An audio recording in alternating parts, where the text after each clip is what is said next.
चल जो तब जब और काम पड़ा तो ले लेना है।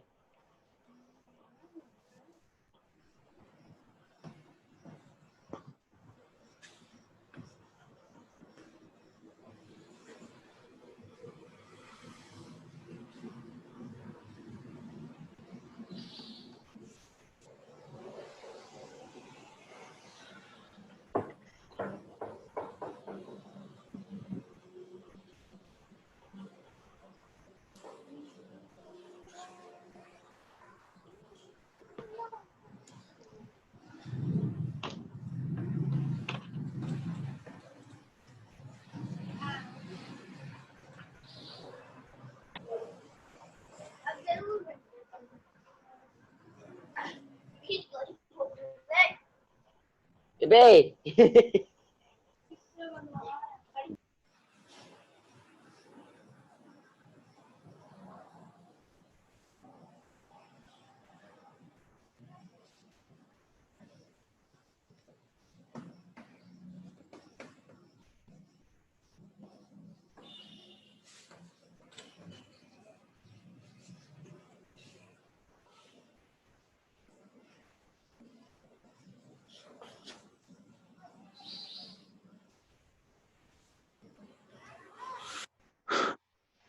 चलो आवाज आ रही सबको?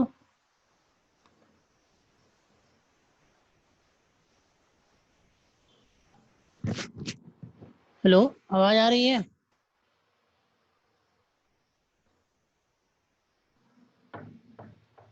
आवाज आ रही सबको कि नहीं आ रही?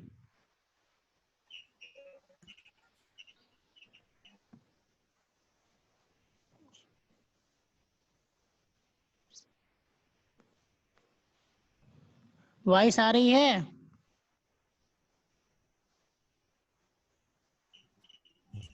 Yes sir. ओके।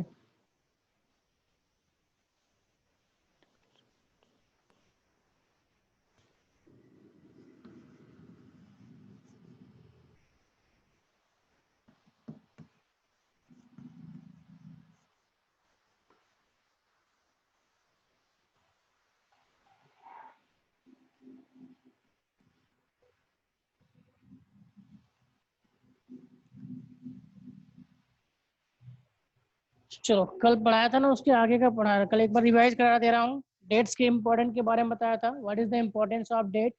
ठीक, डेट के इंपॉर्टेंस क्या थे? जो हिस्ट्री में या पास्ट में हमारे एग्जैक्ट चीजों की लोग के बारे में बताते हैं कि उस डेट को क्या हैपन हुआ था, क्या घटना घटी थी, क्या एक्सीडेंट हुआ था। ठीक है, ये डेट के बारे में मैंने बताया था, इंपॉर्टेंस ऑफ डेट के बारे में। उसके बाद मैंने बताया था, जैसे मैंने एग्जाम्पल के तौर पर बताया था, जैसे 1526 को क्या पानीपत वार हुआ था। ठीक, तो अगर पूछा जाए कि इन ईयर 1526 में क्या हुआ था, तो 1526 में उस ईयर में पानीपत का वार हुआ था। ये याद करने की चीजें हैं। फिर उसके बाद मैंने पीरियोडाइज के बारे में बताया था, अकॉर्डिंग टू जेम्स मिल, जो कौन थे? स्कॉटलैंड के थे, इकोनॉमिस्ट थे और एक फिलोसफर थे। ठीक है, उन्होंने अपनी बुक लिखी थी अ ब्रिटिश ऑफ इंडिया। उसमें अकॉर्डिंग टू जेम्स मिल के बुक के अकॉर्डिंग उन्होंने 3 कैटेगरी में इंडिया के हिस्ट्री को डिवाइड किया था। First Hindu, second Muslim, third British. But जितने भी हिस्टोरियंस थे, इतिहासकार थे, उन्होंने हिस्ट्री को डिवाइड किया था, कैटेगरी किया था, 3 कैटेगरी में डिवाइड किया था। First is ancient, second is medieval, third is modern. ठीक, अब उसके आगे हम पढ़ेंगे what is the sources of history of the modern period. What is the sources of the history of the modern period.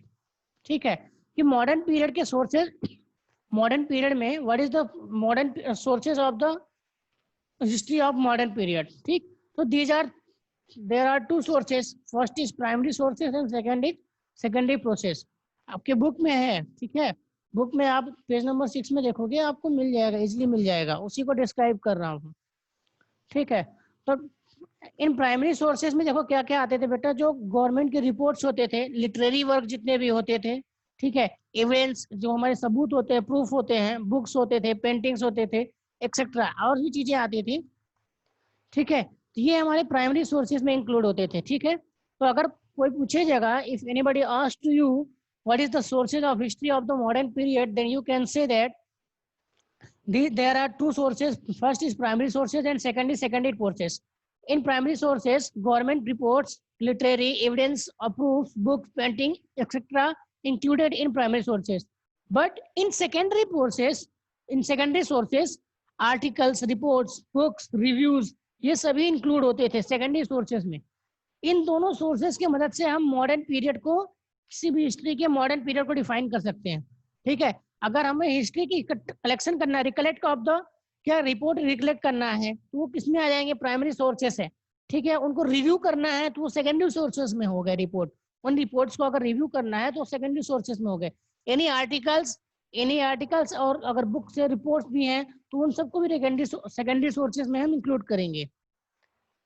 इतनी बात समझ में आई?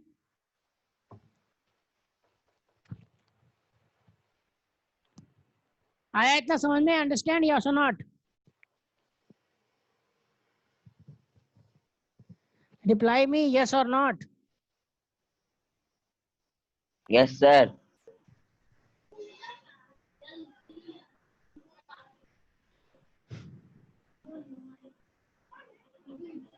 ठीक है, ये हो गया, लास्ट टॉपिक था तुम्हारे फर्स्ट लेसन का, क्या? Sources of history of the modern period.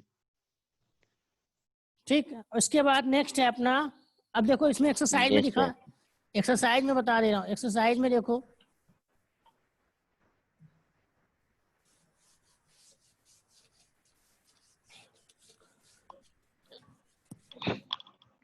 Yes sir बोलिए। बोल रहा हूँ, 1 मिनट। एक मिल गया था सर। कौन फिल सा? इन द ब्लैंक्स का। कौन सा? फिल इन द ब्लैंक्स का लास्ट, फोर्थ वाला। Yes sir. क्या है? क्या है उसका? The blanks of sir source. Source हो जाएगा। ठीक है, यस सर। चलो देखो, first fill in the blanks में देखो बता रहा हूँ। ठीक है, फिल इन द ब्लैंक्स में yes,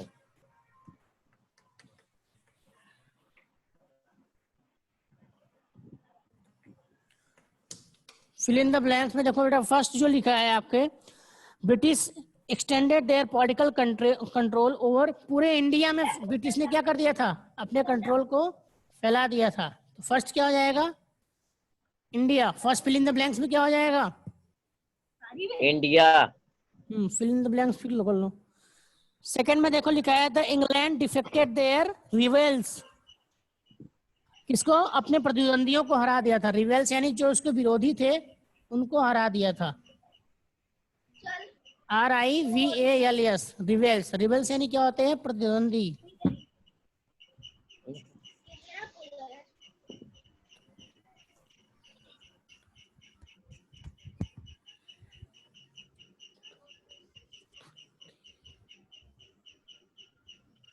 ठीक है।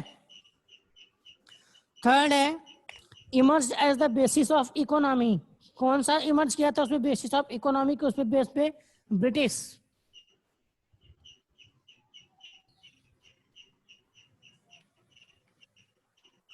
फिर फोर्थ में जो बताया हो सोर्स।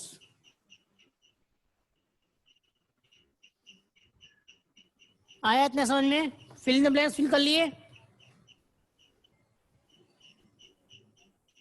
सर बस एक तो बचा। जल्दी करो। नेक्स्ट अपना क्या है? True false.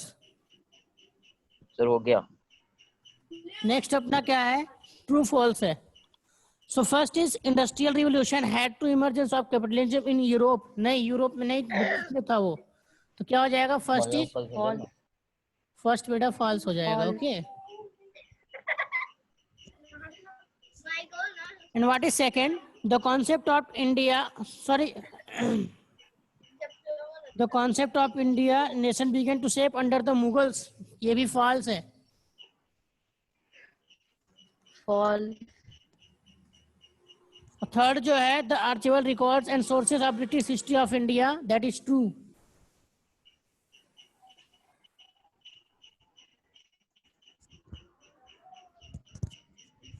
Okay. False. False. True.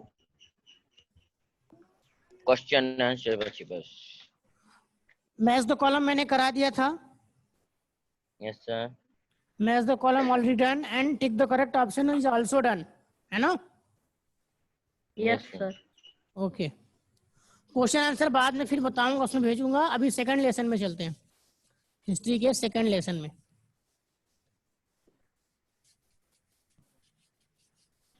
What is the second lesson? Empowerment of the establishment. क्या है? The establishment Company of power. Company power. ठीक है, the establishment of company power. ये बड़ा है। तो ये चैप्टर सेकंड है। ये भाई कौन है?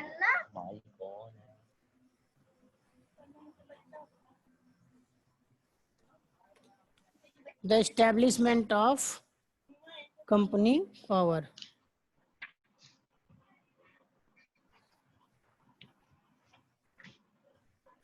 ठीक है, ये आपका सेकंड लेसन, सेकंड चैप्टर हो गया।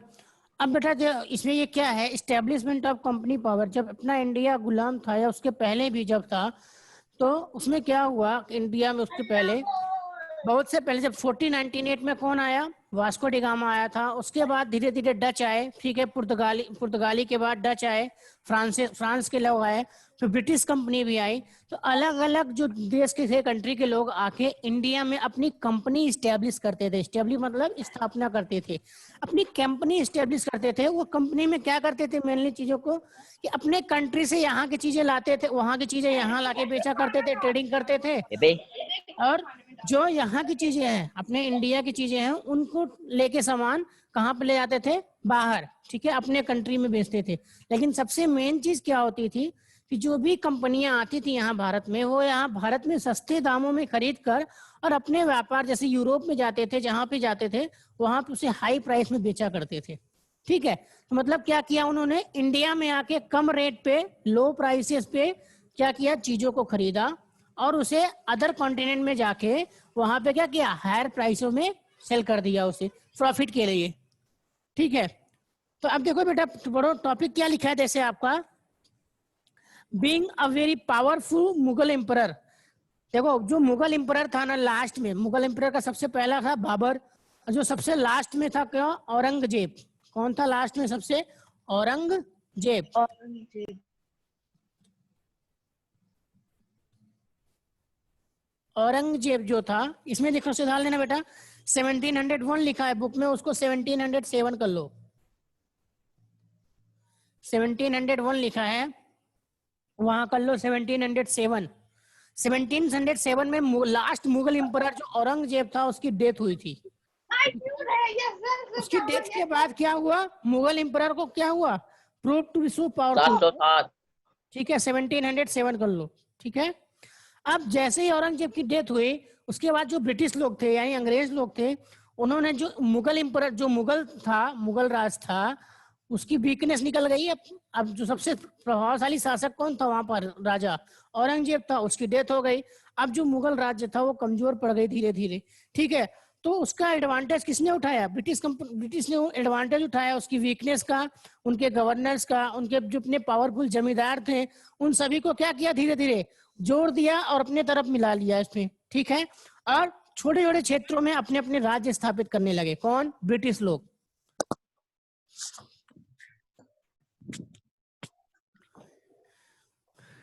ठीक है बेटा, इतना समझ में आया। ठीक, मैंने क्या बताया, इन 1707 में लास्ट मुगल एम्परर औरंगजेब की डेथ हुई।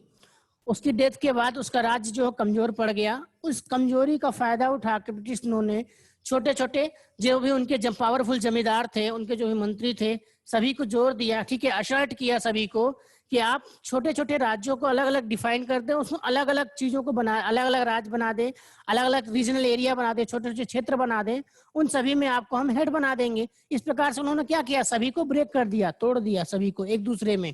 ठीक, और लास्ट में क्या किया, दिल्ली को क्या, दिल्ली जो थी उनकी मेन, मुगलों की जो दिल्ली थी वो बहुत दिन तक एक क्या सेंटर ऑफ एडमिनिस्ट्रेशन थी। जब मुगल एम्परर थे तो उनका क्या था, सेंटर था, उनका हेड था मुगलों का।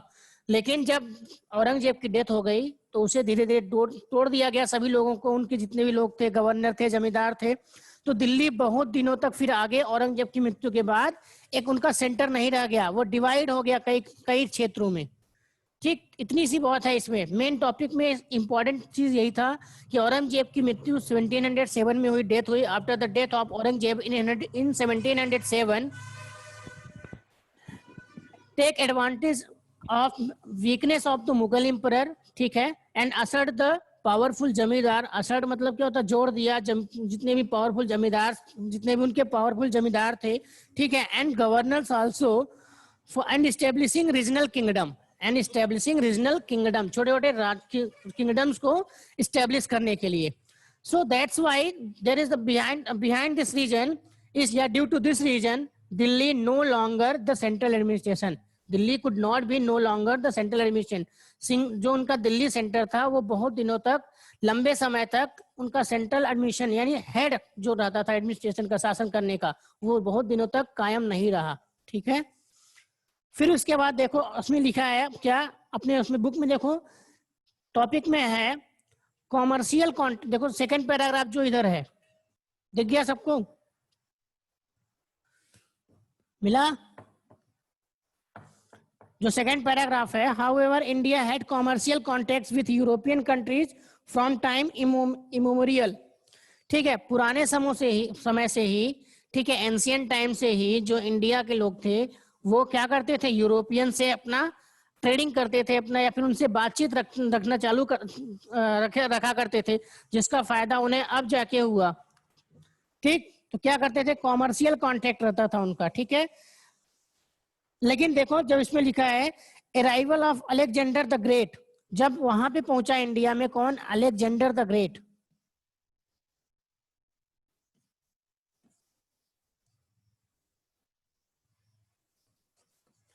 अलेक्जेंडर द ग्रेट, उसके रिलेशन क्या हुए, बहुत ज्यादा इंटीमेट हुए, बहुत ज्यादा सशक्त हुए। किससे, इंडिया से।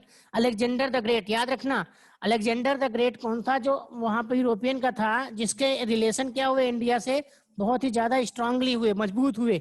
ठीक, फिर उसके बाद देखो लिखा है there was a great demand of for Indian goods like silk. अब जो ये अलेक्जेंडर द ग्रेट था, यूरोपियन का जो था, इसके कुछ डिमांड थे इंडिया में इसमें रखने, क्योंकि इसके जो रिलेशंस थे इंडिया से वो काफी अच्छे थे। तो इसने कुछ डिमांड किया, जैसे ट्रेडिंग करने के लिए, व्यापार करने के लिए, उसमें कुछ चीजें सम्मिलित थी, जैसे स्पाइसेस। ठीक, तो आप यहाँ लिख रहा हूँ स्पाइसेस, स्पाइसेस मीन्स क्या हो गया, मसाला, ठीक है। मसलिन, ठीक है बेटा, मसलिन मतलब क्या होता है, जो मलमल की चीजें होती हैं, ठीक है, मुलायम, ठीक। सिल्क, जो सिल्क की चीजें होती हैं, ठीक है। उसके बाद हैंडलूम, हैंडलूम मतलब जो हाथ से बनाई जाती है इंडिया में चीजें, जो हथकरघा होता था ना, ठीक है, हैंडलूम फैब्रिक्स,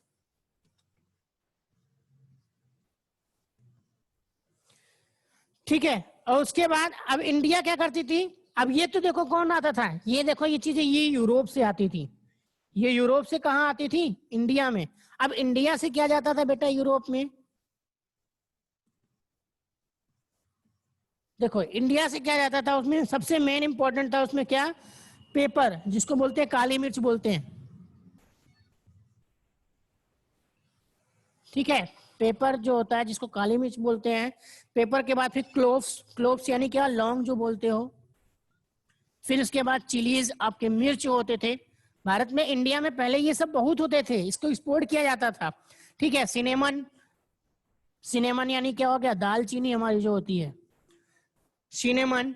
फिर जिंजर, जिंजर यानी अदरक, कोकोनट, फिर के शुगर केन, गन्ना, इंडिगो, इंडिगो मतलब क्या होता है, एक नीला कलर होता था, गाढ़ा नीला, जिससे कपड़ों पर क्या करते थे, रंगाई करते थे, ठीक है, कपड़े को रंगा करते थे नीला कलर से, जिसका मतलब क्या, जिसको क्या बोलते हैं, इंडिगो, INDIGO, ठीक है। आई बात समझ में,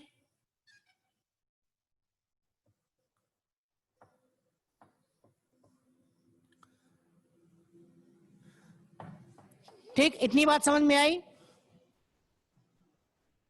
यस सर। क्या समझ में आया कि यूरोप से क्या आता था इंडिया में, स्पाइसेस, मसाले, जैसे मसलिन, सिल्क, हैंडलूम फैब्रिक्स, ठीक है। Yes sir. ये इंडियन के डिमांड थे कि ये चीजें हमें चाहिए। अब यूरोप में क्या मिलता था, पेपर, काली मिर्च, क्लोव्स, लौंग, चिलीज, मिर्च, सिनेमन यानी दालचीनी, इंडिगो यानी गहरा नीला था, कलर होता था जिसे कपड़ों में रंगा जाता था, शुगर केन, गन्ना, जिंजर, अदरक, ठीक है, कोकोनट, ये सब चीजें आती थी कहाँ से, वेस्टर्न कंट्रिया से, यानी पश्चिमी देशों से आती थी, ठीक। अब देखो, अब मेन टॉपिक स्टार्ट होता है अपना वहां से, जो लिखा हुआ है, east India company, beginning of British conquest in India, European trading companies in India. अब यहां से देखो, ईस्ट इंडिया कंपनी जो थी इसकी, ब्रिटिश की, इंग्लैंड लोगों ने जो कंपनी लाई थी उसे ईस्ट इंडिया कंपनी, 1600 में देखो बेटा east India company India I थी, और 1600 में आने के बाद उसने अपना व्यापार यहाँ पे इंडिया में धीरे धीरे क्या किया, बढ़ा लिया, बहुत ज्यादा बढ़ा लिया। जो भी चीजें लोग लेते थे वो ईस्ट इंडिया कंपनी उसका दुगने रेट से बेचती थी, जिसका इंडिया के लोगों ने जम के विरोध किया था, ठीक है। उसके अगेंस्ट बहुत सारे मुकदमे चलाए थे, क्या बोला था, जैसे उसमें ईस्ट इंडिया कंपनी का बहिष्कार किया था, बायकॉट किया था, वापस जाने के लिए बोला गया था, ठीक। तो नेक्स्ट टॉपिक क्या है, east India company, beginning of British conquest.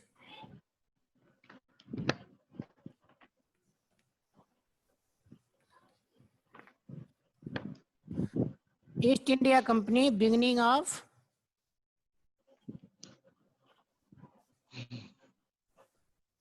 British conquest. Conquest मतलब क्या बेटा, जीतने के बाद, हर जगह से जीतने के बाद, फिर अंग्रेजों का शासन हो गया इंडिया में, तो उन्होंने फिर क्या किया, ईस्ट इंडिया कंपनी को लॉन्च किया, ठीक है। कॉन्क्वेस्ट मतलब क्या हो गया, जीत या विजय, जीतने के बाद, ठीक। अब सबसे पहले क्या हुआ, पुर्तगाल के लोग थे, सबसे पहले क्या थे, पुर्तगाल के लोग इंडिया आए थे। कौन आया था, जैसे वास्को डी गामा आया था, पुर्तगाल, ठीक है। तो मैंने बताया था पुर्तगाल से कौन आया था, पुर्तगाल से कौन आया था, वास्को डी गामा आया था ना, वास्को, ठीक है। कब आया था, 1498 में,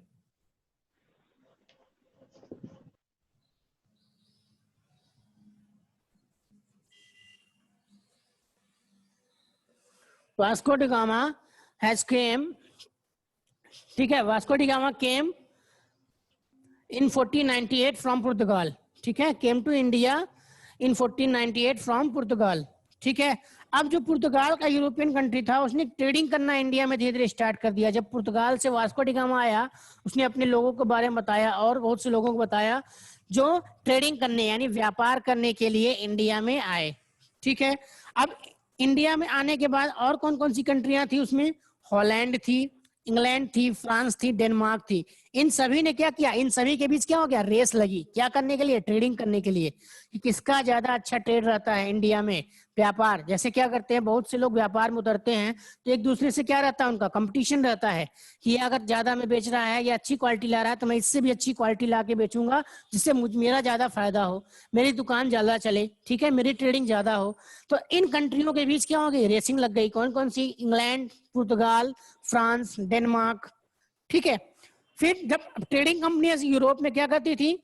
ट्रेडिंग कंपनीज यूरोप से क्या करती थी? सामान को लाती थी, ठीक है, बॉट करती, खरीदती थी वहां से चीजों को, और क्या करती थी? इंडिया में, मैंने जो स्टार्टिंग में बताया था कि सस्ते चीजों में इंडिया से खरीद के इंडिया से बाहर उसे हायर प्राइसों में बेचा करते थे फॉर द बेनिफिट्स। किसके लिए? फायदे के लिए।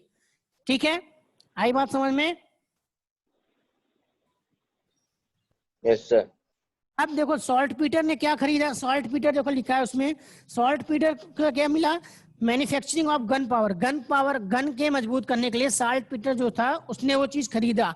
ठीक है, indigo was needed for dyeing clothes. और जो इंडिगो मैंने बताया था गहरा नीला कलर होता है, वो क्लोथ्स को क्या करने के लिए होता है? रंगने के लिए होता है। ठीक है, क्लोथ्स को क्या करने के लिए? रंगाई करने के लिए होता है।